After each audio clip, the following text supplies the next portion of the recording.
everyone, this is Irina and welcome you to your own channel Irina Instant Education। इस video में मैं एक poem a considerable spec जो कि class 10th ICSE के board में है आएगा, वो मैं डिस्कस करूंगी आप लोगों के साथ। पहले मैं थोड़ा इंट्रोडक्शन दूंगी और उसके बाद हम लोग लाइन वाइज पढ़ेंगे, ठीक है, with meanings and figure of speech वो भी मैं साथ में डिस्कस करूंगी। तो ये कंसिडरेबल स्पेक जो है ये रॉबर्ट फ्रॉस्ट का लिखा हुआ है। इसमें रॉबर्ट फ्रॉस्ट ने क्या लिखा है? रॉबर्ट फ्रॉस्ट ने इस पोएम में लिखा है the poem a considerable speck highlights the poet's ability to give importance to minute details and things, and here he notices a tiny speck of dust which turns out to be an insect trying to save its life on sensing danger from the narrator's pen। माने यहाँ पे considerable spec में poet ने दिखाया है, show किया है, highlight किया है अपनी एबिलिटी, अपनी क्षमता, किस तरह से वो एक माइन्यूट मतलब छोटी चीजों को, छोटी सी छोटे डिटेल्स को, चीजों को किस तरह से वो इम्पोर्टेंस देते हैं, क्योंकि हमारी लाइफ में छोटी से छोटी चीज का अपना एक इम्पोर्टेंस होता है। वही चीज इन्होंने इसमें शो किया है। ये नहीं कि छोटा है तो उसका कोई इम्पोर्टेंस नहीं है, ऐसा नहीं है। तो छोटी से छोटी चीज का भी अपना एक इम्पोर्टेंस होता है, अपनी एक खासियत होती है। वो चीज़ इसमें उन्होंने शो किया है और यहाँ पे वो नोटिस करते हैं, वहाँ ध्यान देते हैं कि एक स्पेक ऑफ डस्ट, डस्ट माने धूल, स्पेक माने कण, एक छोटा-सा मार्क, एक छोटा-सा डॉट। तो धूल का एक कण उन्हें देखने को मिलता है, ले जो कि बाद में पता चलता है कि वो एक इंसेक्ट है, जो कि नैरेटर के पेन से डेंजर महसूस करता है। नैरेटर के पेन से उसको खतरा महसूस होता है और खतरा को महसूस करके वो अपने लाइफ को बचाने की कोशिश करता है, insect. Finally, the might surrenders to the will of the narrator to kill or allow it to live। और फाइनली अंततः क्या करता है, जब वो बचने की कोशिश बहुत करता है लेकिन बाद में वो जब एकदम डेस्परेट जो एकदम निराश हो जाता है, तो वो अपने आप को समर्पित कर देता है, सरेंडर कर देता है नैरेटर की विल पे। विल माने इच्छा, नैरेटर की इच्छा पे कि चाहे वो उसे मार दे या फिर उसे जीने दे, ठीक है, छोड़ दे। तो अब अपना सरेंडर कर देता है। Poet finds it harmless and leaves the mind to use its intelligence। Poet जो है देखता है कि भाई ये तो हार्मलेस है, ये तो बिल्कुल नॉन डेंजरस है, ये कोई डेंजरस तो है नहीं, मेरे साथ तो कोई खराब किया नहीं है, खतरनाक भी नहीं है, तो वो उसे उसके इंटेलिजेंस पर, उसकी बुद्धि पर छोड़ देता है कि भाई तुम अपनी बुद्धि का इस्तेमाल करो और जी लो, ठीक है, छोड़ देता है। He's surprised to see that the tiny creature is blessed with the ability to think, and so he allows the mind to rest on that sheet of paper till it so desires। और वो surprise हो जाते हैं, poet जो है वो बहुत आश्चर्यचकित हो जाते हैं कि इतना छोटा सा क्रिएचर, इतना छोटा सा प्राणी, उसको भी सोचने की भगवान ने अकल दे रखी है। और इसीलिए वो उसे माइट जो इंसेक्ट का नाम है माइट, वो उसे अपने शीट ऑफ पेपर, जिस कागज पे वो लिख रहा होता है, उस कागज पे वो उसे छोड़ देता है जब तक कि उसकी इच्छा हो। मतलब इसमें जो पोएट है वो कुछ लिख रहे होते हैं किसी चीज पर, और लिखते लिखते अचानक उनको एक छोटा सा धूल का कण नजर आता है। और हालांकि वो धूल का कण नहीं था, वो इतना ही छोटा था कि वो धूल का कण नजर आया उनको, लेकिन बाद में उनको धीरे धीरे पता चलता है ग्रेजुअली कि वो एक इंसेक्ट है, ठीक है। तो इसी चीज के बारे में पूरे पोएम में डिस्कस किया गया है, राइट। तो रॉबर्ट फ्रॉस्ट ने बहुत ही अच्छी तरह से इसमें लाइंस को डिस्क्राइब किया, बताया है, लिखा है। वो मैं डिस्कस करूंगी आप लोग के साथ पोएम में, ठीक है। Now let's move to the poem। Now we'll start the poem line wise, right? A speck that would have been beneath my sight on any but a paper sheet so wide। और speck मने छोटा सा कण, छोटा सा dot, जो कि would have been beneath my sight, वो शायद मेरे साइट, मेरी नजरों के सामने ही था, मेरी नजरों के नीचे ही था, लेकिन दिख नहीं रहा था। But on any but a sheet, paper sheet so white, अगर वो इस व्हाइट शीट में, इस सफेद कागज में नहीं होता, इतना ब्राइट व्हाइट पेपर में वो नहीं होता, तो शायद वो मुझे नजर भी नहीं आता। When the poet notices an extremely tiny speck on the bright white paper in which he was writing, and it is so tiny that it would not have been seen if it was not in a on a white paper। अगर white paper के ऊपर नहीं होता तो शायद नजर भी नहीं आता। पोइट कह रहे इतना छोटा डॉट था वो कि मेरे नजरों में इसीलिए आ गया क्योंकि वो व्हाइट, एकदम व्हाइट पेपर पे था, इसीलिए वो जो माइट है यानी जो डॉट है, जो क्रिएचर है, वो नजर आ गया, वरना वो नजर भी नहीं आता। Set off across what I had written there.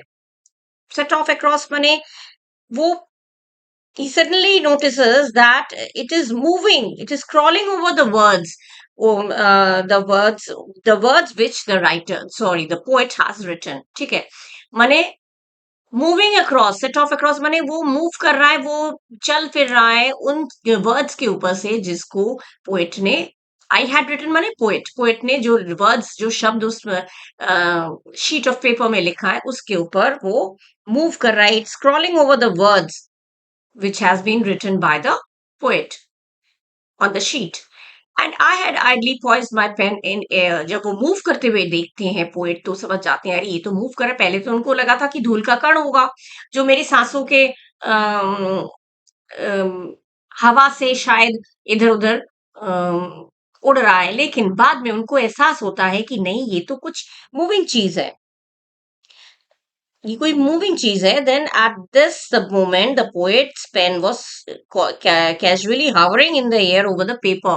उन्होंने क्या किया, पेपर के ऊपर पॉइज्ड माने रोक दिया उन्होंने, आइडली उन्होंने बिल्कुल अपने पेन को हवा में रोक दिया. जब उन्हें पता चला कि ये तो कुछ मूव करता हुआ चीज है, जो कोई क्रिएचर है, तो उन्होंने हवा में अपने पेन को रोक दिया, माने कुछ लिखते लिखते वो रुक गए. To stop it with a period of ink. लेकिन उनको एक पल के लिए ऐसा लगा कि उसको माने he was just about to finish the sentence he had been written by putting down a final period mark. माने एक फाइनली वो अपने जो चीज को लिख रहे थे उसको लिखते हुए उनको पहले तो एहसास हुआ कि जो मैं लिख रहा था उसको मैं फाइनली मैं लिख ही लूं करके वो अपने पेन को नीचे करने ही वाले थे. लेकिन पेन को नीचे करते तो क्या होता, वो जो क्रिएचर है, जो छोटा सा प्राणी है नन्हा सा, वो मर जाता. तो वो कुछ लिखने ही वाले थे, he was about to finish the sentence, वो अपने सेंटेंस को फिनिश ही करने वाले थे, लेकिन उन्होंने सोचा कुछ और उन्होंने नहीं किया. वो हवा में ही अपने पेन को रखा, मैंने ऊपर उठाए रखा, उन्होंने नहीं लिखा. Then something strange about it made me think. क्यों नहीं लिखा, क्योंकि उसी समय उनको कुछ अजीब सा चीज, he noticed something strange. उनको कुछ अजीब सा चीज नोटिस हुआ, उनको कुछ अजीब सी चीज दिखाई दिया, जो जो उन्होंने जिस चीज ने उनको सोचने पे मजबूर कर दिया. This was no dust speck by my breathing blown. अब उनको लगा कि ये कोई मेरी ब्रीदिंग से, मेरी सांसों की हवा से जो उड़ रहा है कोई धूल का कण, ऐसा नहीं है. But unmistakably a living mite. But it is a living mite. ये कोई जीता जागता कीड़ा है, माइट है, इंसेक्ट है. With inclinations it could call its own. जो कि अपने बुद्धि के साथ, अपनी फुर्ती के साथ वो मूव कर रहा है, तो अपनी बुद्धि इस्तेमाल करके वो मूव कर रहा है. तो यही चीज उन्होंने नोटिस किया. When he was about to write something he just saw some quality which seemed very curious and strange. उन्होंने कुछ ऐसी क्वालिटी देखी जब वो लिखने वाले थे. He saw some quality which was very curious about the way it was crawling across the page. पूरे पेज में जिस तरह से वो क्रॉल कर रहा था उनको बड़ा अजीब लगा. And which makes the poet stop and consider the speck more intentionally, sparking his thoughts about it. माने जो उनके अंदर थॉट्स जो है वो उभरने लगे कि ये है क्या चीज, ये तो मूव कर रहा है. ठीक है, बहुत क्लोज ऑब्जर्वेशन जब उन्होंने किया तो उन्होंने रियलाइज किया, upon the closer observation the poet realises that this speck is not just a bit of dust, but it is a living mite, it which is crawling over the page. उनको लगा कि ये जो है कोई मेरी सांसों से उड़ता हुआ कोई धूल का कण नहीं है, बल्कि ये एक जीता जागता एक इंसेक्ट है जो कि पूरे पेज में घूम रहा है. ठीक है. स्पेक मतलब very small spot. Set of मने रैन. आइडली मने बिना एनी पर्पस, बिना किसी पर्पस के, बिना किसी उद्देश्य से, या लेजली. पॉइज्ड मने स्थिर, हेल्ड स्टेडी, अनमिस्टेकेबली, अनडाउटेडली, बेशक, बिना शक के. माइट तो स्मॉल इंसेक्ट, और इंक्लिनेशंस मने फीलिंग्स. ठीक है. तो ये हो गया आपका first stanza complete. I hope आप लोग समझ में आया होगा. तो हम लोग मूव करेंगे नेक्स्ट स्टैंजा पे. Okay, now the next one is, it paused as with suspicion of my pen and then came racing wildly on again. To where my manuscript was not yet dry, then paused again and either drank or smelt with loathing, for again it turned to fly plainly with an intelligence I dealt. Racing मने running, भागना. Manuscript मने मैं इंसान के द्वारा लिखा हुआ piece of written text. Paused माने रुकना, स्टॉप, लोदिंग माने डिसलाइक, नफरत, हेट्रेड, नापसंदगी, और प्लेनली माने क्लियरली, एकदम साफ साफ। तो इट किसके लिए यूज हुआ है, ये आ सकता है for whom this word it refers to, it refers to the insect. तो जब हमने पहले पढ़ा कि जब वो मूव करने लगता है तो जो पोएट है वो रुक जाते हैं और अपनी राइटिंग को कंप्लीट करना चाहते हैं, but he does not complete his writing, वो अपनी राइटिंग को कंप्लीट नहीं करते और एकदम हवा में अपनी पेन को रोक के रखते हैं। फिर क्या होता है, ये इंसेक्ट जो है, it paused as the suspicion of my pen, मैंने मेरे पेन को सस्पिशन माने शक, उसे शक होता है, उसे डाउट होता है कि कहीं मेरा ये पेन उसके ऊपर मैं चला तो नहीं दूंगा। इस सस्पिशन से, इस डर से, इस खतरे को देखते हुए वो जो है वो रुक जाता है। पॉज्ड, वो थोड़ा रुक जाता है, एंड देन केम रेसिंग वाइली ऑन अगेन, और फिर वो दोबारा से दौड़ने लग जाता है।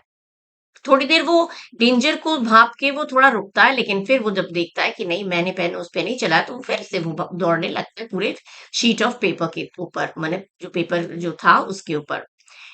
To view my manuscript was not yet dry, और कहाँ पे चलता है, उस मैन्युस्क्रिप्ट पे, उस लिखी हुई चीज, रिटन थिंग पे, जहां पे अभी भी इंक सूखा नहीं था, वहां पे वो दौड़ने लगता है। And then paused again and either drank or smelt, और फिर वहीं पे फिर जब जहां पे सूखा नहीं था इंक, जहां पे अभी भी ताजा था, वहां पे वो फिर से रुकता है और रुक के शायद वो पीता है इंक को, या फिर स्मेल करता है, या फिर सूंघता है। ये पता नहीं है क्योंकि ये क्रीचर बहुत ही छोटा है, तो वो वहां पे रुक के कर क्या रहा है वो क्लियरली पोएट को दिख नहीं रहा है, नरेटर को दिख नहीं रहा है। तो नरेटर कह रहे हैं वो फिर से रुका, शायद उसने, या तो उसने इंक को पिया, या फिर क्योंकि इंक कभी सूखा नहीं था, या फिर उसने स्मेल किया विद लोदिंग, लोदिंग माने नफरत से, माने डिसलाइक से, उसे पसंद नहीं आया। तो इसीलिए for again it turn to fly, fly माने उड़ना नहीं, अगेन टू मूव, फिर वो जो मुड़ के मतलब वहां रुका, उसे पसंद नहीं आया तो वो फिर से मूव करने लगा।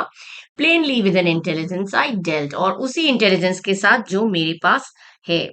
Mane, the poet watches the mite creep across the page, and he sees that it is not simply blowing aimlessly, but it is moving with a purpose. And it is following his own feelings, अपनी tendency, अपनी feelings के साथ वो move कर रहा है।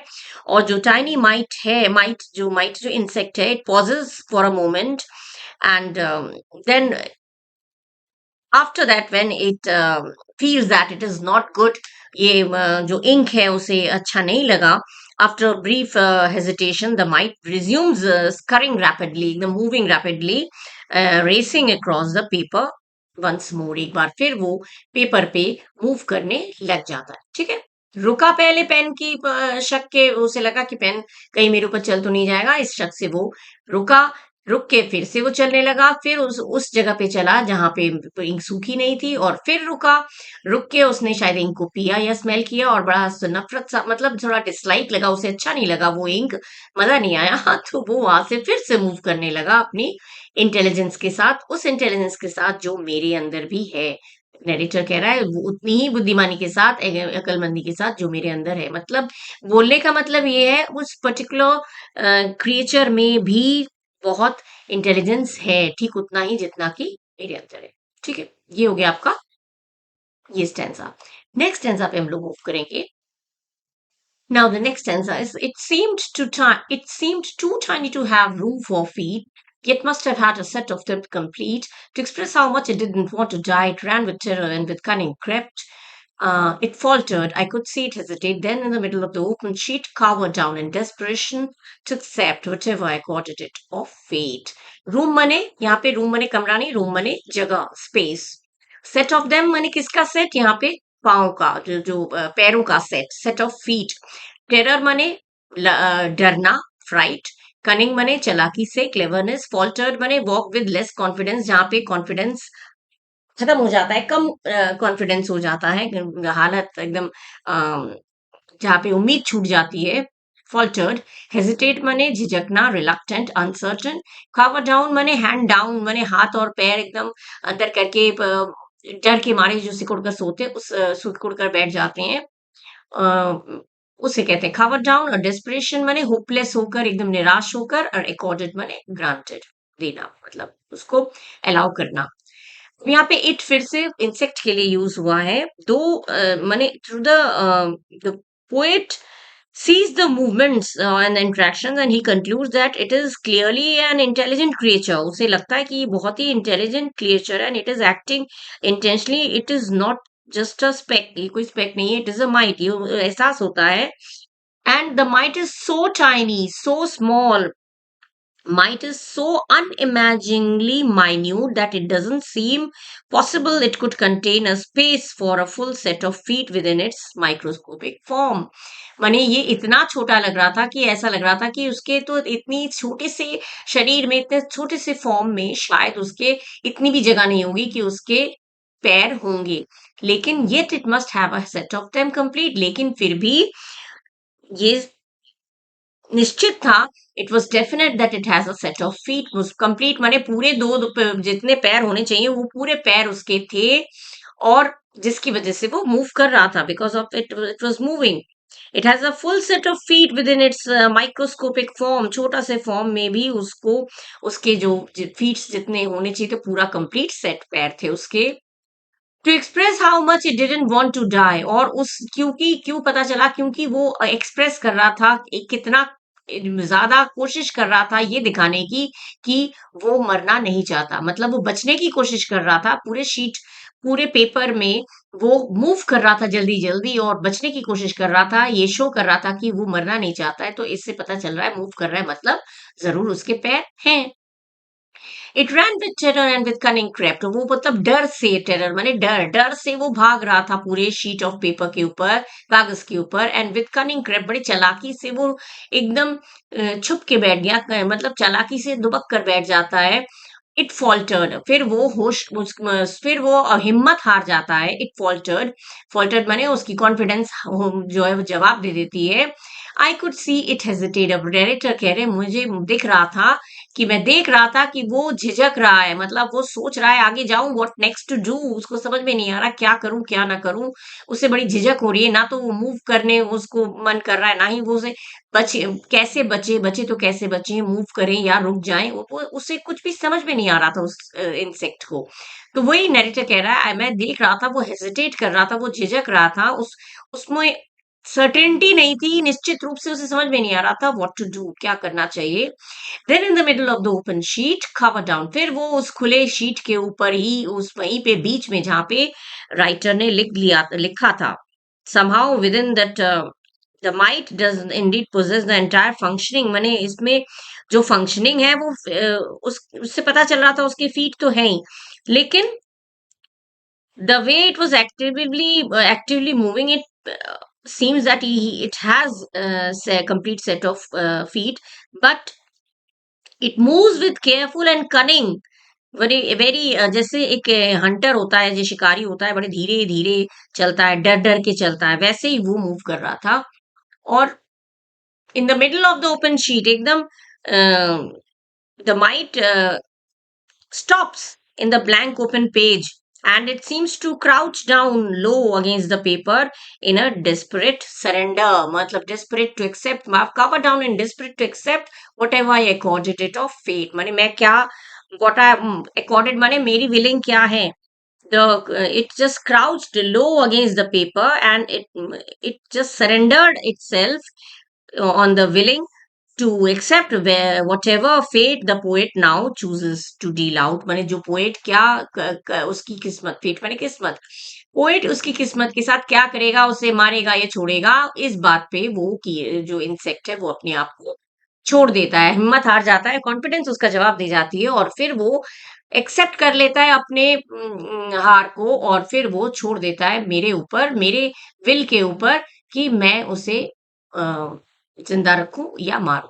ठीक है, तो ये मतलब किस तरह से वो बचने की कोशिश करता है, इससे पता चलता है उसके पैर हैं, और इससे ये भी पता चलता है कि वो मरना भी नहीं चाहता है, और बड़ी तेजी से डर के मारे भागता है, और फिर दुबक कर बैठ जाता है। पता चल रहा था नरेटर को कि वो बहुत हेजिटेट कर रहा है, और ओपन शीट के ऊपर बीचों बीच जहां पे राइटर ने लिख रखा था वहां पे वो रुक जाता है, और फिर एकदम दुबक कर बैठ जाता है, और अपना हाल छोड़ देता है, कि अपने आप को नरेटर के इच्छा के ऊपर छोड़ देता है कि बड़ी मेरी किस्मत में जो होगा वो नरेटर करेगा, मरेंगे तो मर जाएंगे, जिएंगे तो जी जाएंगे, इस तरह से। ठीक है, अब हम लोग मूव करेंगे नेक्स्ट स्टेंसर पे। Now the next one is, I have none of the tenderer than thou collectivistic regimenting love with which the modern world is being swept, but this poor microscopic item now, since it was nothing I knew evil of, I lie, I let it lie there till I hope it slept. ठीक है, इसका मतलब ये है कि मेरे अंदर जो पोएट है वो ये कह रहा है कि the the poet declares that he does not have any personally sentimental, tender माने soft. I have none of the tenderer than thou माने मैं ऐसा भी नहीं है कि बहुत ज्यादा सेंटिमेंटल हूँ, बहुत ज्यादा जेंटल नेचर का हूँ, बहुत ही सॉफ्ट नेचर का हूँ, ऐसा भी नहीं है। और ना ही कलेक्टिविस्टिक हूँ। कलेक्टिविस्टिक माने जो पूरे ग्रुप को कंट्रोल करता है अपने नियमों के अनुसार, अपने according to, who controls the whole group according to his norms and rules. तो ऐसा भी मैं नहीं हूँ। क्यों? तो कलेक्टिविस्टिक आ सकता है, ये मीनिंग आप लोग देखिएगा। देखिए, टेंडर देन दाउ मैंने मोर लविंग, डेलिकेट। मैं इतना डेलिकेट नाजुक नहीं हूँ एटीट्यूड में, मतलब मैं स्वभाव में इतना डेलिकेट नाजुक नहीं हूँ देन यू आर। कलेक्टिविस्टिक भी concern with some group, class या सोसाइटी, किसी पर्टिकुलर इंडिविजुअल में नहीं, मतलब पूरी क्लास को, पूरी ग्रुप को लेके चलता हूँ। Regimenting mean something imposed strictly by the state, जबरदस्ती थोप दिया जाता है किसी स्टेट या सोसाइटी के द्वारा कोई स्ट्रिक्ट रूल्स। और स्वेप्ट माने स्ट्रांगली इफेक्टेड, इन्फ्लुएंस्ड, प्रभावित। और माइक्रोस्कोपिक आइटम बोला गया है इंसेक्ट को, माइक्रोस्कोप से देखा जाता है, ऐसे नहीं देखा जाता, इसलिए माइक्रोस्कोपिक आइटम बोला गया है माइट को। द पोएट कह रहे हैं कि I have none of the tender than thou, कल मैं मेरे अंदर I am not very much sentimental, I am not excessively gentle in nature, मैं बहुत ज्यादा नेचर से जेंटल नहीं हूँ, सॉफ्ट नहीं हूँ। और ना ही मैं कलेक्टिविस्टिक हूँ, मतलब मैं कलेक्टिविस्ट लव मेरे अंदर नहीं है, जो who controls the everything according to his specific regulations. Collectivist लोग होते हैं पूरे चीज को, पूरे ग्रुप को कंट्रोल करते हैं according to their own, according to his own specific rules and regulations. तो कलेक्टिविस्टिक भी नहीं हूं मैं। रेजिमेंटिंग लव, रेजिमेंटिंग मैंने स्ट्रिक्ट, एकदम स्ट्रिक्ट, कुछ रूल्स के अकॉर्डिंग स्ट्रिक्टली किसी पे अपना रूल्स मैं थोप दूं, अपनी मतलब जबरदस्ती चढ़ा दूं, ऐसा भी नहीं है। ना मैं बहुत ज्यादा टेंडर हूं, ना मैं बहुत ज्यादा सॉफ्ट हूं, एकदम एक्सेसिवली टेंडर, एकदम जेंटल नेचर हूँ, ऐसा भी नहीं हूँ। और ऐसा भी नहीं हूँ कि मैं पूरे सबको कंट्रोल करता हूँ, और ना ही मैं अपने रूल्स किसी पर थोप देता हूँ। ऐसा लव मेरा नहीं है, किसी के ऐसा प्यार मेरा नहीं है। with which the modern world is being swept, जिसके अनुसार पूरा modern world माने ही, here he criticizes the totalitarian kind of love which he sees as currently overtaking the modern world। माने पूरे modern world में totalitarian मतलब सब कुछ मैं ही मैं हूँ, मेरे हिसाब से चलेगा। तो इस तरह के प्यार से, इसी तरह की चीज से जो है पूरा, पूरी दुनिया, पूरा वर्ल्ड जो है वो इन्फ्लुएंस्ड होता है, प्रभावित होता है। माने आप दुनिया में अगर जीना चाहते हैं तो उसको, सबको अपने कंट्रोल में रखिए, तो ही लोग आप पे प्रभावित होंगे। और आप किसी चीज को कंट्रोल में नहीं रख पा रहे तो लोग आपसे इफेक्ट प्रभावित होंगे ही नहीं, इन्फ्लुएंस्ड होंगे ही नहीं। तो लेकिन वही चीज वो बोल रहे हैं कि ये मॉडर्न वर्ल्ड जो है इसी चीज को, इसी चीज के हिसाब से चलता है। जिसके पास कंट्रोल है, जिसके पास पावर है, उसी को देख के वो उसी के हिसाब से वो चलते हैं। तो ऐसा मॉडर्न वर्ल्ड में होता है, लेकिन मेरे अंदर नहीं है। But this poor microscopic item now, लेकिन ये जो बेचारा, पुअर माने गरीब नहीं, पुअर माने बेचारा, जो ये छोटा सा आइटम जो है, मतलब माइट जो है, since it was nothing I knew evil of, और इसने क्योंकि कुछ ऐसा मेरे साथ नहीं किया, कुछ भी ऐसा मेरे साथ नहीं किया जो मेरे लिए बुरा हो। इविल ऑफ माने, इविल माने बुरा, आई न्यू माने मुझे पता, ऐसा कुछ भी मुझे, मैंने ऐसा कुछ मुझे पता नहीं है जिसमें मुझे लगता हो कि उसने मेरे साथ बुरा किया, इसीलिए आई लेट इट लाई, इसीलिए मैंने उसको वहीं रहने दिया, there till I hope it slept, जब तक ना मुझे लगा कि वो सो गया है। Means however, observing this particular helpless might, the poet is feeling very pitiful, he is very pitiful, बहुत दया आ रही है, बट इसलिए because it has done no harm, तो क्योंकि उसने कोई नुकसान नहीं पहुंचाया, तो the poet decides not to interfere with it and he chooses to leave the mite alone on the page undisturbed, hoping it will fall asleep there in peace, इस उम्मीद से कि वो वहीं पे शांति में रहेगा, तो घूमते घूमते घूमते थक जाएगा तो वो एक बार सो जाएगा आराम से शांति से। इसी उम्मीद से पोएट जो है उसको अलाउ कर देते कि वो सोता रहे। ठीक है, अब हम लोग मूव करेंगे नेक्स्ट स्टैंजा में। Now the poet says, I have a mind myself and recognize mind when I meet with it in any guise. No one can know how glad I am to find on any sheet the least display of mind. Mind माने ability to think, सोचने की क्षमता। Guys माने जो भी उसकी भेष हो, जो भी कवर हो, ऊपर से दिखने में जैसा भी हो, जिस रूप में भी हो। डिस्प्ले ऑफ माइंड माने दिमाग शो करना, show off intelligence, show off wisdom, intelligence, cleverness, ये हो गया।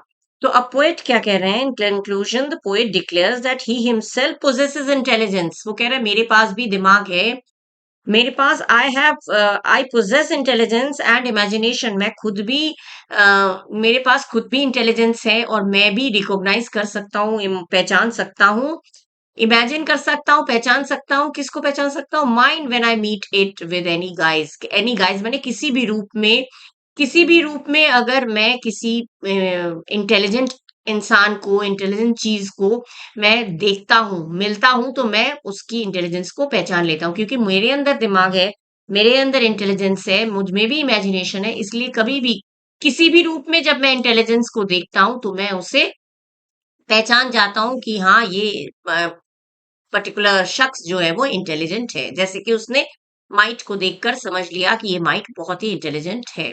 तो मैं किसी भी रूप में इंटेलिजेंस अगर आए मेरे सामने, कोई बुद्धिमान इंसान आए, कीड़ा जैसे आया था इसमें, तो मैं उसकी इंटेलिजेंस को पहचान लेता हूँ। No one can know how glad I am to find माने कोई जान भी नहीं सकता कि मैं कितना खुश हूं, मैं कितना खुश हूँ ये देखकर।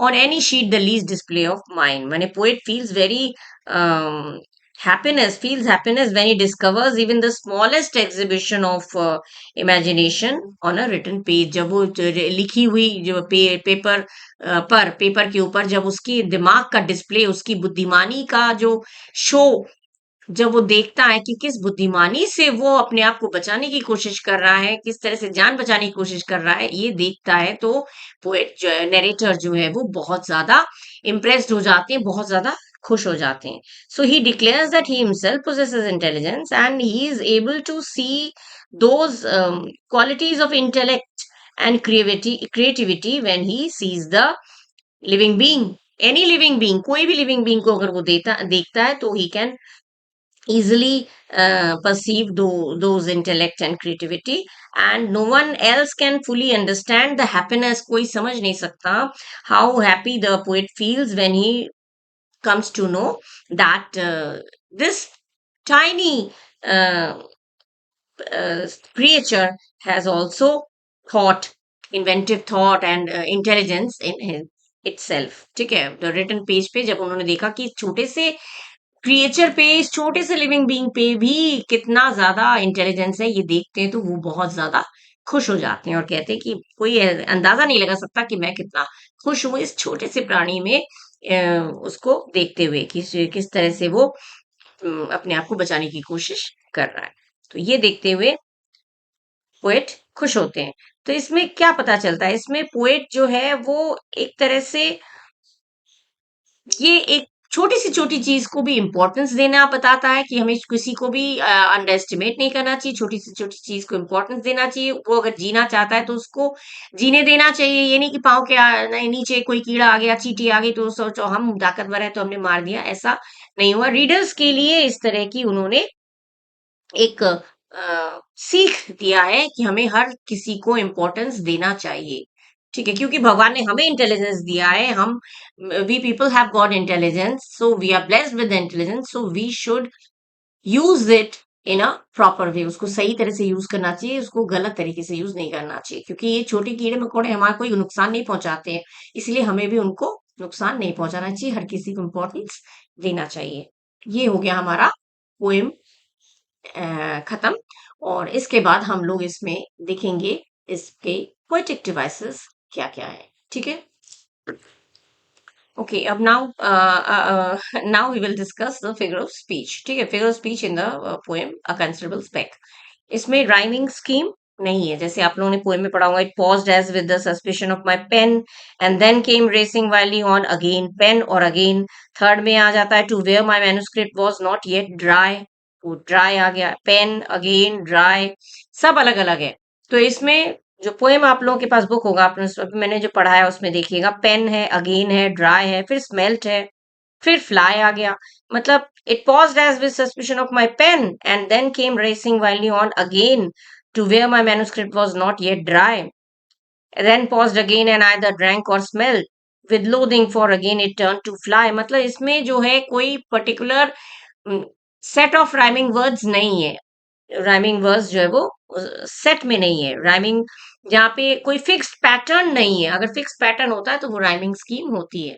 ठीक है, ए बी बी सी सी इस तरह से, लेकिन ये इरेगुलर राइम है, ये आ सकता है एमसीक्यू में। ठीक है, नेक्स्ट इज ऑक्सीमोरोन। ऑक्सीमोरोन बिल्कुल अपोजिट आइडियाज होते हैं।